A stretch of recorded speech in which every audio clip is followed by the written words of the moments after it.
Last week we had a evangelical meeting.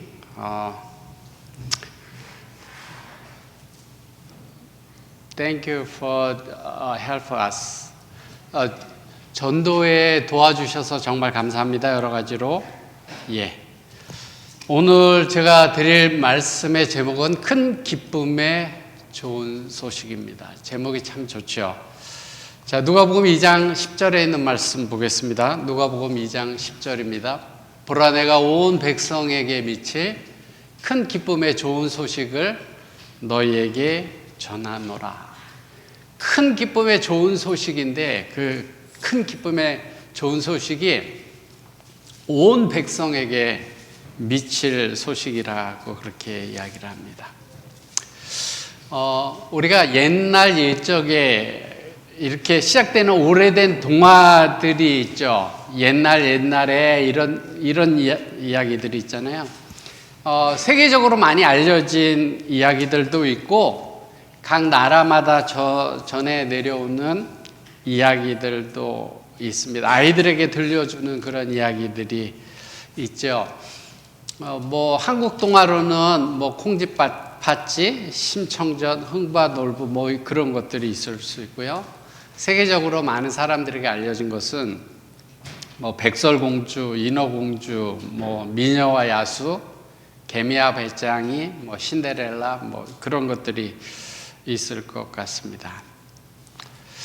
아이들에게 많이 들려주는 그런 이야기들이 디즈니에서 애니메이션 영화로 만들어서 보급하죠. 그래서 많은 사람들이 그걸 보는데요. 우리의 전래 동화뿐만 아니라 세계 모든 명작 동화들이 각기 다른 이야기들을 전해주고 있지만 그 중심에 흐르는 주제와 교훈은 늘 동일합니다. 어떤 거냐면 권선징악이라는 그런 것인데요. 착한 사람은 선하게 살면 복받고 악한 사람은 결국은 벌을 받는다. 인과응보다. 그런 내용이죠. 그런 내용입니다. 이 권선징악이라고 하는 것이요, 인과응보라고 하는 교훈은 아이들에게만 들려주는 동화에만 이렇게 국한되어 있는 것이 아니고요. 세상의 모든 도덕과 윤리의 핵심입니다. 착한 사람이 복을 받고 나쁜 사람이 벌을 받는 것으로 끝나지 않으면 마음이 불편해져요. 우리가 그 이야기가 그렇게 돼야지 마음이 편하지, 그렇게 되지 않으면 마음이 불편합니다. 오늘날에도 못된 사람이 만약에 잘 되고 착한 사람이 어려움을 받는 그런 사회나 그런 현상을 여러분들이 보게 된다면 마음이 안 좋아질 거예요. 마음이 안 좋아져요. 그런 것을 보면 마음이 안 좋아집니다. 왜 그러냐면 우리가 그렇게 교육받아 왔고 세상의 모든 종교의 가르침 역시 선을 권하고 악을 벌하고 또 자기의 행위에 따른 결과를 받는다라고 하는 그 인과응보, 권선징악 그런 틀에서 벗어나지 않기 때문에 그랬습니다. 그래서 종교를 가진 사람들은 누구나 선하게 살려고 노력하고 악을 행하지 않으려고 조심합니다. 하나님의 가르침은 어떠한가요? 하나님의 가르침은 만약 하나님께 복을 받기 위해서 선을 행하고 악한 행위는 하나님의 진노와 벌이 임할 것이다 이렇게 이야기를 한다고 한다면, 그렇게 가르친다고 한다면 우리 교회에서 하나님이 가르치는 그 신앙의 가르침이 세상의 가르침하고 다르지 않아요. 그냥 인과응보, 권선징악 똑같습니다. 다르잖아요. 그렇다면 굳이 우리가 예수님을 믿을 필요가 뭐가 있겠어요? 그저 동화 읽고 그 교훈을 마음에 새기고 그렇게 살면 되잖아요. 착하게 살면 복 받고 악하게 살면 벌 받는다. 모든 동화에 다 그런 주제를 가지고 있는데 하나님의 가르침도 그거랑 똑같다고 한다면 우리가 굳이 하나님의 가르침을 우리가 배우고 따를 필요가 뭐가 있냐고요. 동화 재미난 이야기 듣고 그거대로 살면 되죠. 누가복음 2장 10절에 예수님께서 이 세상에 오신 것은 큰 기쁨의 좋은 소식이다 이렇게 말씀합니다. 큰 기쁨의 좋은 소식이라고 말씀하는데요. 예수님이 세상에 오신 이 사건이 누가에게 있어서, 이 누가복음을 쓴 누가에게 있어서 왜 그토록 놀랍도록 기쁨의 소식이었을까? 그것은 기다리던 메시아가 오셨다는 소식이기 때문이고요. 복음이라고 하는 것이 세상의 동화나 도덕과 종교의 가르침과 전혀 다른 획기적인 가르침이었기 때문에 그렇습니다. 예수님께서 이 땅에 오셔서 가르쳐 주시는 그 교훈은 동화의 이야기랑 똑같지 않아요. 다르기 때문에 그래요. 만약 복음이 아이들에게 가르치는 동화의 가르침과 다를 게 없다면 큰 기쁨의 좋은 소식이다 라고 이야기하는 그것이 잘하면 복받고 잘못하면 벌받는다 라고 하는 세상의 가르침하고 차이가 없다면 기쁨의 소식이 아닙니다. 그거는 똑같은 소식이에요. 똑같은 소식입니다. 만약 예수님이 이 땅에 오셨다는 소식이 복음이 아니라면 누가가 저렇게 외칠 필요가 없어요. 이 큰 기쁨의 좋은 소식, 온 백성에게 미칠 좋은 소식이다. 이렇게 외칠 필요가 없습니다. 예수님의 소식은요, 예수님께서 우리에게 전해주는 복음은 2000년 전이나 지금이나 변함없이 우리의 가치, 세상의 가치를 바꾸는 전혀 다른 새로운 소식입니다. 우리가 날마다 접하는 뉴스라는 단어 있죠. 뉴스. 우리가 TV에서 뉴스를 보잖아요. 뉴스라고 하는 단어에 뉴라고 하는 단어, 뉴라는 단어 영영사전의 해석을 보면요, 복음을 좀 더 명확하게 이해하도록 도움을 주는데요. 캠브리지 딕셔너리에 뉴라고 하는 단어를 저렇게 정의합니다. 최근에 생성되었거나 만들어졌거나 최근에 존재하기 시작한 거, 옛날에 존재하지 않았던 거예요. 전에 없던 겁니다. 뉴라는 거는 전에 없던 거예요. 최근에 존재하기 시작한, 이전에 존재했던 것하고 다른 겁니다. 새로운 거예요. 바뀐 거예요. 뉴라는 거는 예전 것하고 똑같지 않은 거예요. 아직 익숙하지 않은 거예요. 경험이 없는 거예요. 친숙하지 않은 거예요. 낯선 겁니다. 뉴라는 거는 낯선 거예요. 이전에 사용하거나 소유하지 않은 겁니다. 처음 사용하는 걸 뉴라 그래요. 우리가 계속 많이 사용하는 걸 뉴라고 해요. 그렇게 이야기를 하지 않습니다. 최근에 발견되거나 최근에 소개되거나 최근에 듣게 된 것, 그런 것들을 뉴라고 합니다. 새롭다라고 하는 것은요, 이전에 결코 존재하지 않았고 이미 존재했던 것하고 다르고 처음 듣고 처음 알게 된 것이기 때문에 익숙하지 않은 것을 의미합니다. 뉴라는 것은 익숙하지 않은 거예요. 그 까닭에 복음은 뉴스예요.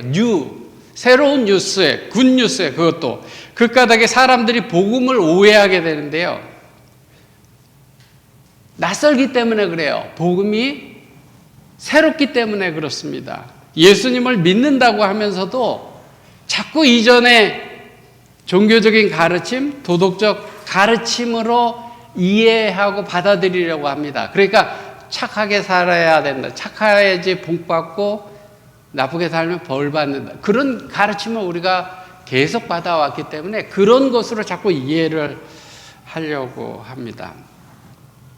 사도 바울이 복음을 많이 증거하면서요, 많은 사람들이 다른 복음으로 혼란을 겪는 것을 경험했습니다. 그래서 사도 바울이 이렇게 이야기를 했는데요.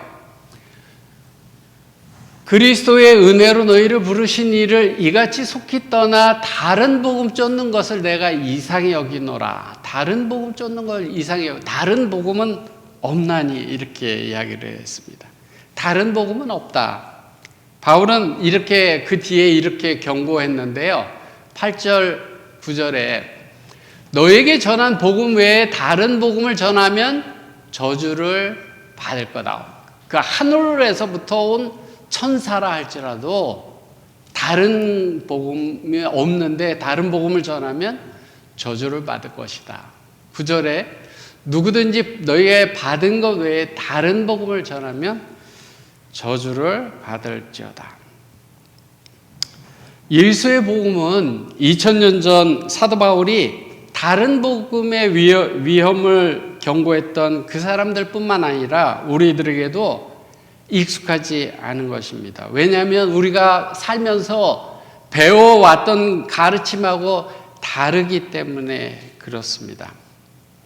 아기 예수가 탄생하는 날 천사는 세상의 모든 백성에게 미치는 아주 큰 기쁨의 소식이다 이렇게 전해 주었습니다.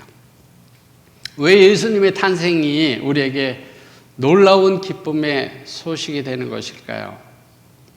예수님의 탄생은 죽을 수밖에 없는 우리에게 살 길이 생겼다라는 소식이기 때문에 놀라운 기쁨의 소식입니다. 방법에 있어서는요, 세상의 모든 동화와 도덕과 종교들은 인간의 행위대로 복과 벌을 받는다고 그렇게 가르칩니다.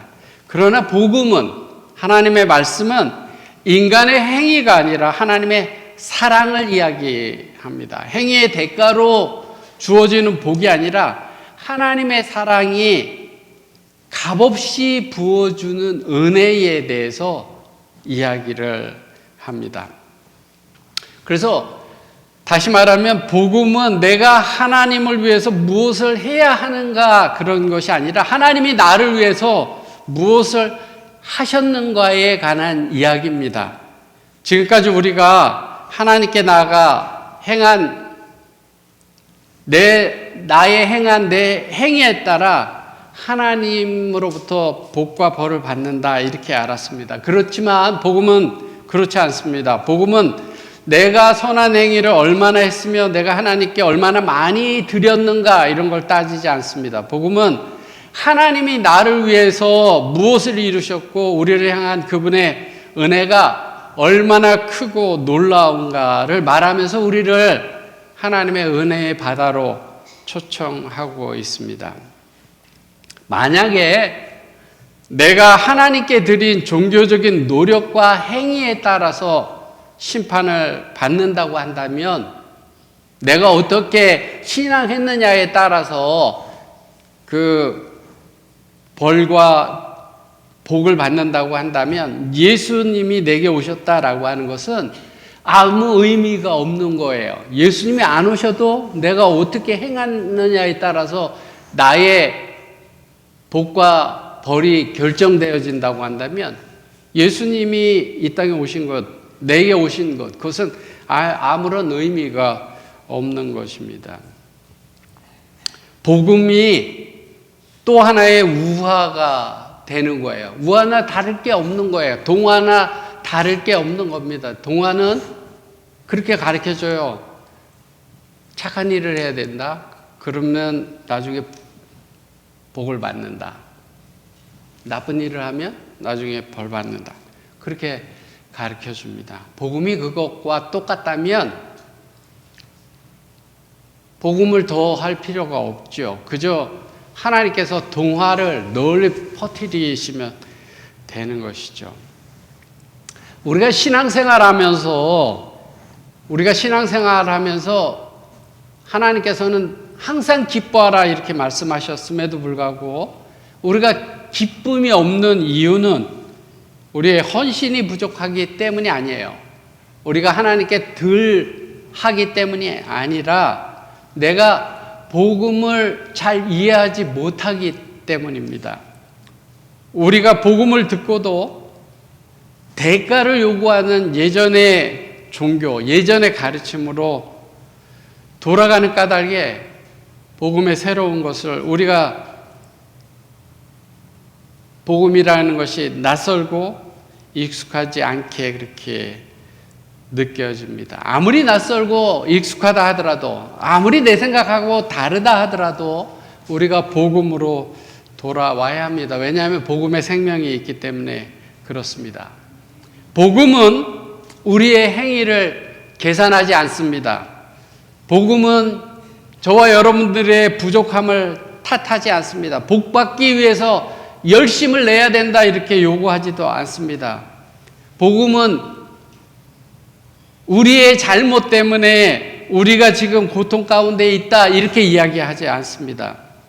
나의 행위를 평가하고 복과 벌을 계산하던 다른 복음을 버리라고 이야기를 합니다. 하나님께서는 그 다른 복음을 버리고 그냥 사랑 때문에 값없이 은혜를 베풀어 주시는 그분의 품으로 나아오라고 우리를 초청하십니다. 하나님이 새로운 소식, 굿뉴스를 가지고 우리들을 찾아오셨습니다.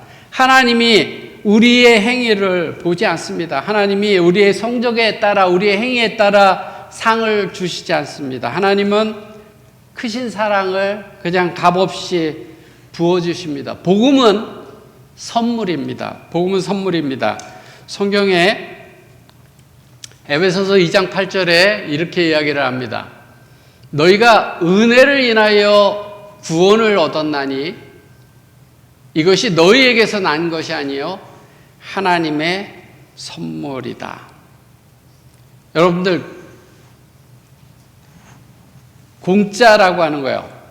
프리라고 하는 거. 공짜라고 하는 것을 공짜를 준다 그러면 사람들이 잘 안 믿습니다. 왜냐하면 공짜라는 단어 이면에 다른 속임수가 숨어 있을까 염려하기 때문에 그렇습니다. 그래서 우리말에 공짜 좋아하다가 큰 코 다친다 뭐 이런 말도 있죠. 어떤 사람이 물건을 잔뜩 진열해 놓고요. 공짜, 프리 이렇게 써놓고 주려고 하는데 사람들이 안 가져가요. 프리라고 써놓으니까 안 가져갑니다. 아무도 그 물건을 가져가려고 하지 않아요. 뭔가 있을 것 같아요. 뭔가 함정이 있을 것 같고 그래서 안 가져갑니다. 사람들은 생각하기를 공짜는 없다 이렇게 세상에 공짜는 없다 이렇게 생각을 합니다. 공짜라면 무슨 꿍꿍이가 있을 거다 이렇게 생각합니다. 그래서 프리 대신에 아주 싼 값을 적어 놓으면요 금방 없어집니다. 아주 싼 값을 적어 놓으면 금방 없어져요. 프리 해 놓으면 저거 좀 가져가기 좀 찜찜한데 이렇게 되는데 물건은 괜찮아 보이는데 저걸 공짜로 줄 리는 없어 이렇게 되는데 그 물건에다가 아주 싼 가격을 적어 놓으면 사람들이 그것을 금방 가져갑니다. 우리가 익숙하지 않기 때문에 공짜에 대해서 익숙한 그런 세상 속에서 살지 않기 때문에 그렇습니다. 선물이라고 하는 것이요. 사람들은 선물을 받고 싶어 하고 선물을 받으면 행복해지죠. 그러나 행복이 잠깐입니다. 선물을 받고 나면 무슨 생각이 드냐면 준 사람한테 감사의 마음과 함께 보답을 해야 될 텐데 이런 생각을 가지면서 무슨 마음을 가지냐면 빚진 마음이 들어요. 빚진 마음이. 선물을 받았는데 뭔가를 갚아야 되는 것 같은 그런 이제 빚진 마음이 듭니다. 만약 누군가에게 선물을 줄 때요. 선물을 줄 때 그 선물에 어떤 조건이 있거나 대가나 보답을 기대하고 준다고 한다면 그거는 뇌물이지 선물이 아닙니다. 그거는 선물이 아니에요. 선물이라고 하는 것은 어떤 대가나 조건 그런 게 없는 거예요. 그냥 주는 겁니다. 주는 건데 값없이 공짜로 주는 것인데요. 나의 노력이 조금이라도 들어간 것은 선물이 아니라 노력에 대한 대가요, 보답입니다. 하나님께서 우리에게 주시는 것은 선물이다, 이렇게 말씀하셨습니다. 우리가 무엇을 해서 얻는 게 아니라는 거예요. 근데 세상에서 우리 배워온 것은 뭔가 해야지 얻는 것으로 받은 만큼 줘야 되고, 잘하면 복 받고, 잘못하면 벌 받고, 행위에 대한 결과로 받는다고 이렇게 우리가 배워왔기 때문에 하나님께서 풀이다, 풀이에 뭔가 있을 거야, 가지려고 하지 않는 거예요. 나오지 않는 것입니다.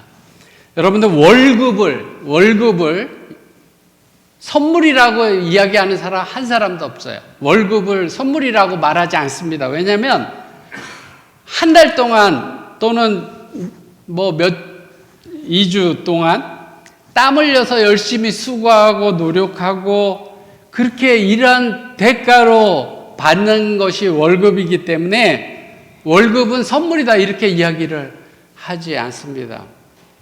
어떤 수고가 들어간 거를 선물이라고 절대 얘기하지 않아요. 사도 바울이 이렇게 이야기를 했는데요. 일하는 자에게는 그 삭슬을 은혜로 여기지 아니하고 빛으로 여기거니와, 이렇게 이야기를 했습니다. 분명한 것은요, 사도 바울은 기쁨의 소식인 복음을 하나님의 선물이다, 이렇게 강조합니다. 복음을 선물이다, 이렇게, 예수님을 선물이다, 이렇게 말씀합니다. 구원을 선물이다, 이렇게 강조합니다. 우리가 의심이 많아요. 풀이다, 선물이다, 이렇게 하면 의심이 많습니다. 그래서 성경은 우리가 의심할까봐, 또 오해할까봐 값없이 주는 거다, 거저 주는 거다, 그렇게 이야기를 합니다. 여기 로마서 3장 24절에요. 은혜로 값없이, 에베소서 1장 6절에 거저 주시는, 값없이 거저 주는 거다, 이렇게 말씀합니다. 하나님이 우리에게 주시는 것은요, 값없이 주는 거예요. 세상에서 우리가 받는 것은 우리가 노력하고 우리가 행한 대로 이렇게 받지만, 하나님께서 주시는 것은 유예요. 새로워요. 달라요. 세상 것하고 다릅니다. 거저 주시는 거예요. 복음은 우리에게 하나님의 자녀라는 가치를 선물로 부여합니다. 너 하나님 믿고 하나님 믿지? 너 하나님의 자녀야. 하나님 믿으면 하나님의 자녀야. 이렇게 선물을 부여합니다. 복음은 우리에게 하나님의 은혜와 사랑을 날마다 공짜로 부어주십니다. 그런데 문제는 뭐냐면 우리가 공짜를 받는 그런 세상 속에 살지 않아요. 우리는 한 것만큼 받는다는 세상에 살아요. 그래서 잘해주면 잘 받고 못해주면 못 받고 그대로 받는다는 생각을 가지고 있기 때문에, 그런 교육 속에 살아왔기 때문에 하나님께서 주시는 공짜에 대해서, 공짜 선물에 대해서 우리가 값을 지불하려고 합니다. 값을 지불하려고 해요. 우리는 이 세상에서 공짜를 잘 모르기 때문에 그렇습니다. 세상의 거의 모든 것들은 우리의 수고와 노력과 땀의 보답으로 주어집니다. 여러분들이 얻는 것들은 여러분들이 노력하고 수고했기 때문에 그만큼 얻는 것이잖아요, 이 세상에서는요. 그래서 신앙생활 하면서도, 하나님을 믿으면서도 무엇인가 값을 치름으로 은혜를 받으려고 해요. 사람들 마음속에 그런 마음이 있습니다. 그래서 많은 그리스도인들이 하나님께서 내가 너에게 선물을 준다, 내가 너에게 영생의 선물을 준다, 내가 너에게 예수 그리스도 너의 죄를 대신하는, 너의 죄를 다 씻어주시는, 아까 그 아일린이 이야기한 것처럼 우리 제가 빨갈지라도 하얗게 만들어주시는 그런 선물을 너희에게 준다 이렇게 말씀하시는데 우리에게 기쁨이 없어요. 기쁨이 넘치는 사람이 없습니다. 왜냐하면 하나님의 그 선물을 받기 위해서는 내가 무엇인가 해야 된다. 선한 신앙행위를 해야 된다라고 하는 무거운 짐을 짊어지고 그것을 해서 받으려고 이렇게 하기 때문에 하나님께서 선물이다, 내가 준다 이렇게 얘기하는데 그를 그냥 우리 마음에 이렇게 받아들이지 못하니까요. 우리의 마음에 기쁨이 없어요. 그냥 그걸 받기 위해서 신앙생활을 열심히 해야 돼. 막 그렇게 하다 보니까 힘이 드는 거예요. 기쁨이 없는 것입니다. 하나님을 만족시키기 위해서 무거운 짐을 지고 있는 것. 그것은 하나님께서 우리에게 주시는, 값없이 주시는 은혜를 모르기 때문에 그래요. 값없이 주신다라고 하는 것을 모르기 때문에 그렇습니다. 우리는 하나님의 은혜를 받기 위해서 하나님을 잘 섬겨야 된다. 이렇게 믿고 있습니다. 근데 은혜라고 하는 단어는요, 내가 무엇을 했기 때문에 받는 게 아니라 내가 무엇을 안 했음에도 불구하고 내가 잘못했음에도 불구하고 거저 베풀어 주는 걸 은혜라고 하는데요. 그것은 선물이라는 거예요. 하나님께서 그런 것을 주신다라고 하는 것입니다. 값없이 베풀어 주시는 은혜를 받기 위해서 내가 열심의 대가를 지불해야 한다라고 하는 것은 모순입니다. 우리 신앙은 커다란 모순에 빠져 있는데요. 하나님의 복음이 값을 요구하기 때문이 아니라요. 하나님의 공짜를 믿지 못하고 값을 지불하려고 하는 우리의 잘못된 믿음 때문에 그렇습니다. 은혜가 은혜되기 위해서는요, 어떤 조건도 대가도 요구되어서는 안 됩니다. 하나님의 은혜로 우리에게 주실 때는 어떤 대가나 조건을 요구하지 않습니다. 은혜라고 하는 것은 내 행동 여하에 상관없이 하나님의 사랑으로 우리에게 주어지는 것이기 때문에 그렇습니다. 그런데 우리는 행위의 값을 조금 지불하고 하나님의 은혜를 살려고 합니다. 교회에 조금 참석하고 기도 조금 하고 봉사도 조금 하고 착한 일도 조금 하고 내가 이 정도 했으니까 이제 하나님의 은혜를 받을 만하다 이렇게 생각하고요. 반대로 우리가 교회에 뭐 좀 못 나오고 또 신앙생활을 조금 불성실하게 했고 또 세상에서 허덕허덕 하면서 내가 잘못했던 거 이런 것들이 생각나면 무슨 생각이 드는가 하면 내가 은혜 받을 자격이 없다 이렇게 생각하고 스스로를 자책합니다. 내가 하나님께 열심히 있었기 때문에 하나님의 은혜를 받을 자격이 있다라고 믿는 것이나 하나님께 한 것이 없기 때문에 은혜 받을 자격이 없다라고 생각하는 신앙은 잘못된 겁니다. 하나님의 은혜는 자격이 없는 사람들에게 값없이 부어주는 선물이기 때문에 그렇습니다. 만약 내가 은혜를 받을 자격이 필요하다고 한다면 그것은 은혜가 아니고 값없이 주어지는 하나님의 선물도 아닙니다.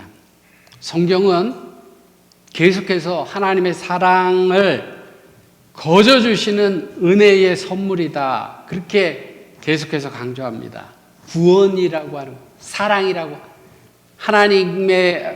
하나님께서 우리의 값을 갚아주신 모든 것들은 은혜의 선물이다. 네가 무엇을 했기 때문에 주는 게 아니라 은혜의 선물이다라고 하는 것입니다. 은혜로 받지 못하는 것은 복음되지 못하게 하는 것입니다. 하나님의 은혜의 선물에 대해서 우리가 그 값을 지불할 수 없습니다. 여러분들이 만약에 여러분들 지갑에 20달러의 지폐를 하나 가지고 있다고 한다면 그 20달러 지폐 가지고 2만 불짜리 물건 살 수 없어요. 그 20달러 지불한다고 그 2만 불짜리 물건을 살 수가 없는 것입니다. 하나님의 은혜의 선물이라고 하는 것은 우리가 값을 지불하지 못할 만큼 비싼 것이기 때문에 우리가 값을 지불할 수가 없습니다. 값으로 살 수가 없습니다. 오직 하나님, 예수님만이 값을 지불할 수 있고 우리에게 필요한 은혜를 이미 예수님께서 값을 치르셨기 때문에 우리는 이미 지불하신 그것을, 그 하나님의 은혜를 선물로 받아서 누리는 것이 필요할 뿐입니다. 그저 하나님, 나 같은 사람에게 은혜를 베풀어 주셔서 감사합니다. 나를 불러주시고 구원의 반열에 불러주셔서 감사합니다.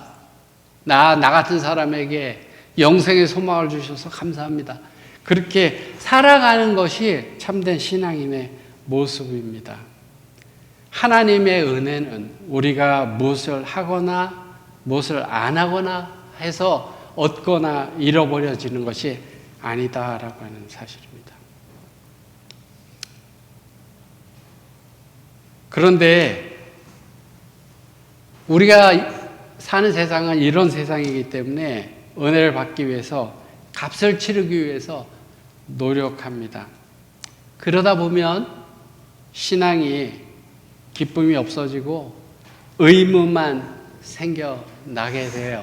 그래서 신앙생활하는 것이 짐처럼 됩니다. 옛날에 바리새인들이 그랬습니다. 바리새인들이 그랬어요. 신앙생활 열심히 해서 무엇을 얻으려고 하니까 이거 하지 마라, 저거 하지 마라, 이래 무거운 짐을 지고 가는 것 같아요. 신앙생활이 기쁨이 없는 것입니다. 누군가가 선물을 줬는데요. 여러분들, 제가 만약에 허 집사님에게 선물을 줬는데 허 집사님이 그 선물 값을 저한테 치르려고 한다고 한다면 제 마음이 좀 섭섭할 거예요. 저는 선물로 줬는데 그 값을, 나는 이걸 값을 치러야 돼, 이렇게 하고 값을 주려고 한다면 선물을 준 사람 마음이 섭섭해질 겁니다.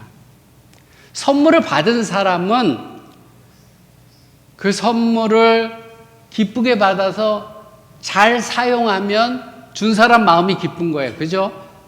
기쁜 것입니다.